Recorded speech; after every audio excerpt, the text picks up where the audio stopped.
你訪問佢嗰個時候，佢已經係良家婦女嚟㗎啦。某黑社會唔俾阿劉鎮偉出嚟拍戲。人哋講我都叫劉宇明㗎，係劉德華同我改名嘅添。重慶森林啊，嗰間房係我㗎。呢個戲係來自一個真人嘅故事嘅，佢裏邊有一個好特別嘅故事，一定發生喺佢身上。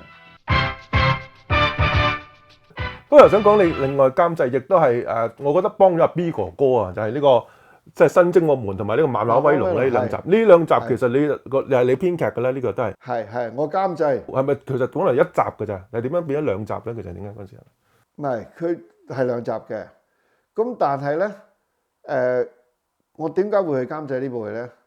我係幫一個人，嗰個就係我嘅其中一個好好朋友，叫左仲星，亦都係我用咗佢嘅名擺喺賭聖裏邊俾阿星仔用嘅，叫左仲星就係佢。咁啊，豬仔識咗好多年啦。咁啊，阿豬仔就係左仲星嘅，我哋叫佢嘅乳名啦。咁啊，佢喺我做導演嗰時候，喺我嗰時候世紀公司冧檔之後，去到大榮嗰度，咁啊，我識咗左仲星。咁我睇嗰段時間咧，阿豬仔咧都做咗好多無條件嘅奉獻啊！我睇到一個人嘅品啊，係呢個係令到我個心裏邊係記住喺度嘅。咁啊，直至到佢有一次有機會做導演啦，咁就啱啱係我賭聖完咗。咁佢有一晚就約咗我出去水車屋，佢就話好想我幫佢呢個忙。咁我話得啦，唔使講啦。咁我話價錢嗰啲都唔使同我講。咁但係當然佢最後尾佢都同公司講，即係爭取我監製一個價錢咁。咁但係喺嗰剎那係完全係一個朋友同朋友之間嘅為對方去做一樣嘢，咁而產生咗呢部戲咯。咁而嗰個時候呢個戲一開始嘅時候係一集，呢個係事實。但係嗰個一開始冇幾耐咧，已經袁金麟咧同周星馳傾，咁 and then 因為加咗芳芳姐有蕭芳芳，又係啦，因為個古仔如果有埋芳芳姐嗰段咧，係根本一集你冇可能拍得晒嘅。咁就亦都俾咗劇本阿星仔睇，星仔自己睇完之後，佢話：喂，咁呢個長度係兩集嚟㗎啦，唔可能一集拍晒。咁我話嗱，但星仔呢啲我唔可以去代表叫你拍兩集嘅。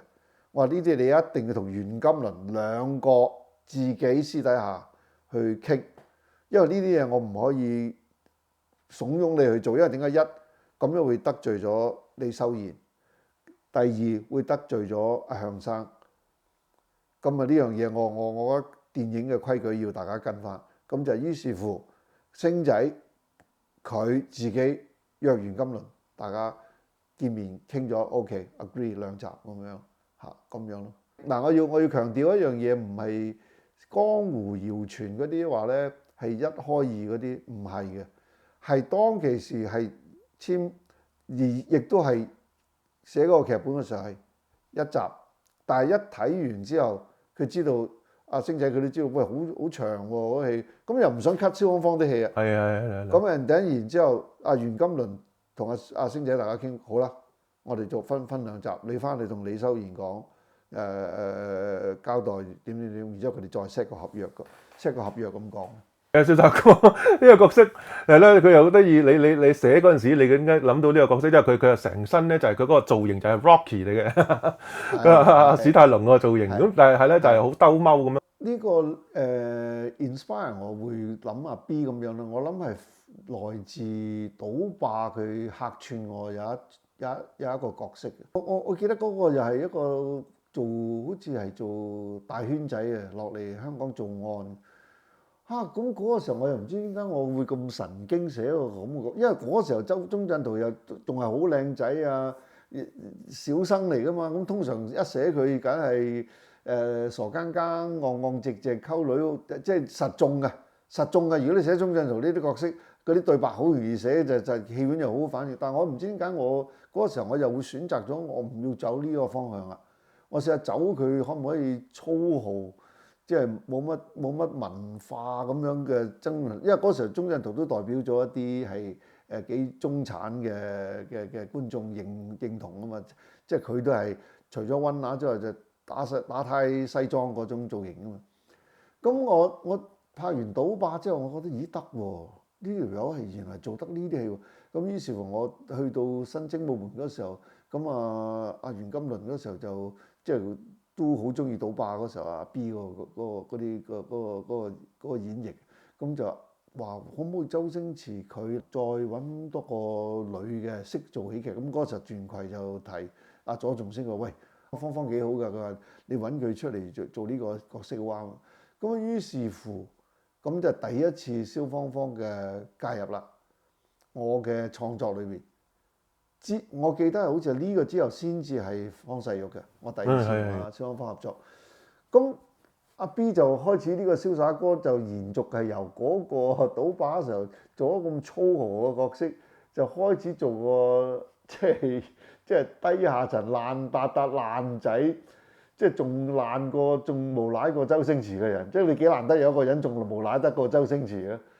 咁我就同導演傾嘅時候，咁呢個 Rocky 其實係阿左仲星諗出嚟嘅。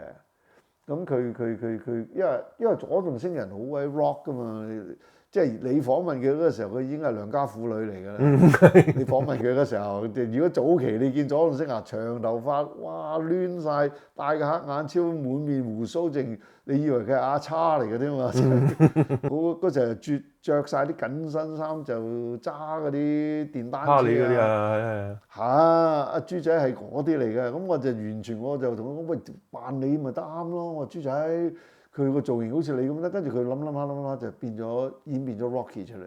哇！跟住直情因為呢個角色得就整咗套自在出位添。佢係啊，而呢個角色係幫阿 B 嘅，即係話從佢嘅低谷裏邊再行翻出嚟啦，同埋係開始呢個角色，我記得阿 B 同我講翻嘅，就係我拍佢東成西就2011嘅時候咧，佢做宣傳嗰時候咧，佢話俾我聽，佢話 Jeff，佢話我而家喺國內咧，好多人識我瀟灑哥呢個角色。我嚇，我瀟灑哥我隻狗狗耳嘅喎。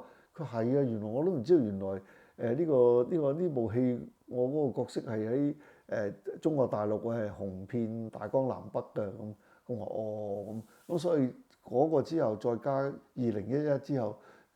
阿 B 哥哥喺國內好多個演唱啊、表演啊都幫到啦，我覺得幫到啦成件事。不過又講翻真係啦，黑玫瑰咧嗰陣時咧，即係咪即係搞《神雕俠侶》咧？點解你就中意化名咧？即係你好似你就話係啦，請揾咗陳善之導演頂咗你個導演個名，點解又你唔出你劉鎮偉個名咧？嗰陣時點解？佢嗱有好多，我又講俾你聽，我諗相信你亦都聽過啲江湖傳聞嘅嘢啦。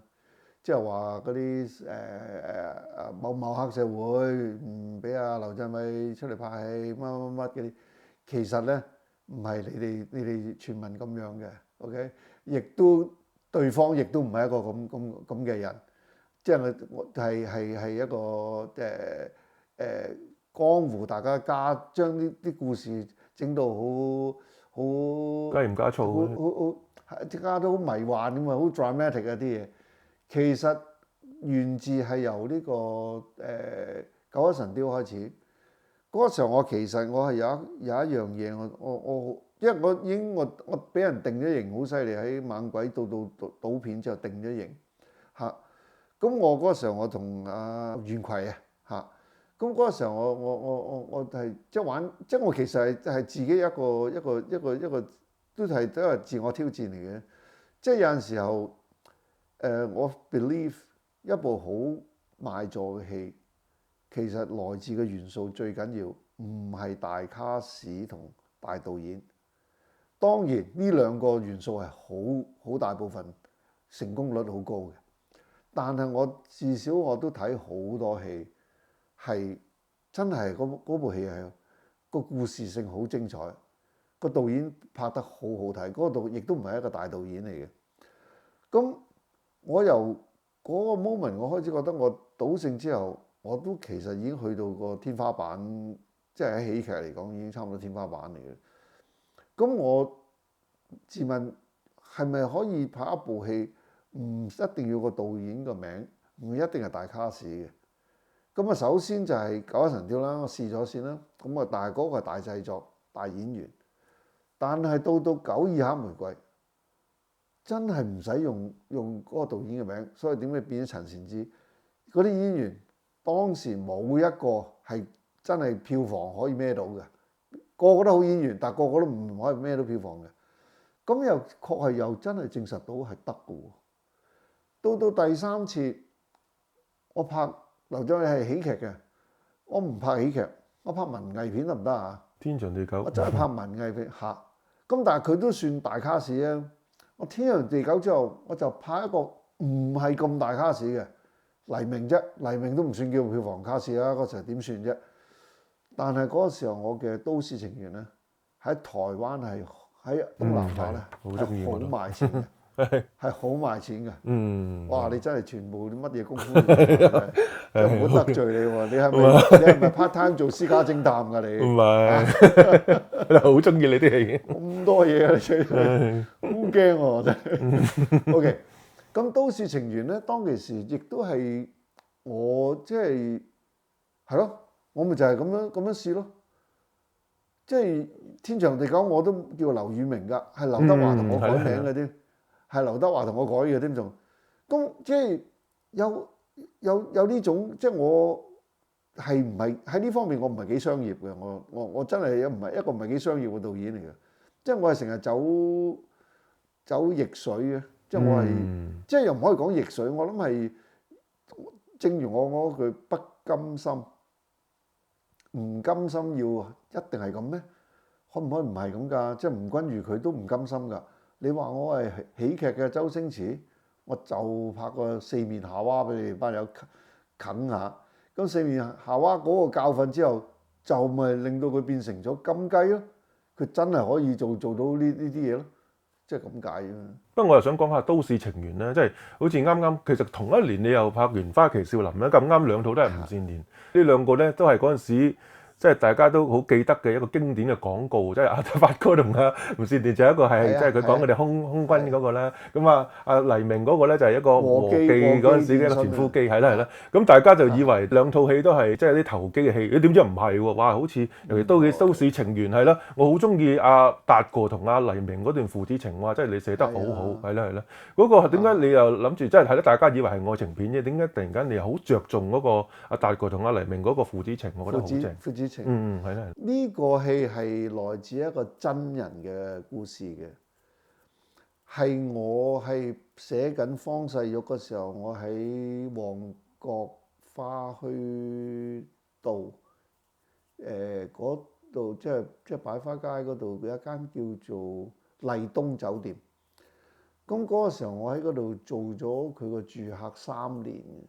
嗰次係我偶然同阿王家衛經過嗰個酒店，佢開張喎，我睇完咁我話我想入去寫劇本啊，咁就行咗入去。咁入去嗰時候我冇諗住會住上3年。咁我結果一入去我冇搬過出嚟，連阿王家衛重慶森林啊，阿林青霞嗰個房啊，嗰個房間叫702啊，嗰間房係我㗎。係我嗰晚佢話喂，借嚟拍一晚啦，我一晚得㗎啦。咁我好啦，咁我搬過第二個房。結果佢嘅一晚就原來係7晚嚟嘅，咁即係完全唔守時啊！你真係好信嘅，王家衛都話俾你聽。咁啊，結果就拍咗金城武同阿林青霞嗰場，話佢腳好攰啊，然之後幫佢除咗隻高踭鞋啊，同佢捽腳板啊，咁嗰個腳板就捽咗7晚出嚟。咁啊，結果咧。我入咗呢間酒店住，我每一日喺嗰個咖啡室嗰度飲嘢，咁嗰啲侍應同我即係 serve 我嗰啲人咧，都開始好熟嘅，熟到即係大家都好似即係已經冇咗嗰個，即係佢以前初就好驚啊，導演喺度成日見啲演員啦，一陣間阿周星馳嚟同我食飯，一陣間阿李連杰，一陣間阿周潤發咁樣，但係我住上咗幾年之後好熟。咁啊，我同其中一個waiter，咁我又覺得呢個男仔咧佢係特別嘅個樣，特別唔，我意思唔係佢靚仔，而係佢有一種氣質咧，係我唔覺得佢係一個男士型嚟，我唔覺得佢係。咁佢同我講嘢言語之間咧，我又覺得佢呢個年紀廿幾歲咧，佢裏邊有一個好特別嘅故事，一定發生喺佢身上。佢講嘢係more than一個廿幾歲嘅後生仔。咁啊，到我哋即係傾熟咗，真係會開始講多啲嘢俾我聽。咁佢先至講咗俾我聽，佢自細同佢爸爸嘅關係好唔好 ？and then 佢坐過監，佢爸爸後來點樣？哇！講完之後，我話你介唔介意？如果我拍一個咁嘅故事，係關於你而家講嘅故仔俾我聽，你介唔介意？咁佢當時佢話唔係話導演㗎，咁佢話唔介意咯。咁我真係將佢寫咗出嚟，係只不過 dramatic 咗，就係嗰個吳善年嗰邊嗰個女仔最後尾唔係咁樣同佢結局，即係佢都係選擇咗個有錢仔，冇選擇到佢。咁所以即係我好想為呢個後生仔去講呢個故事出嚟咯。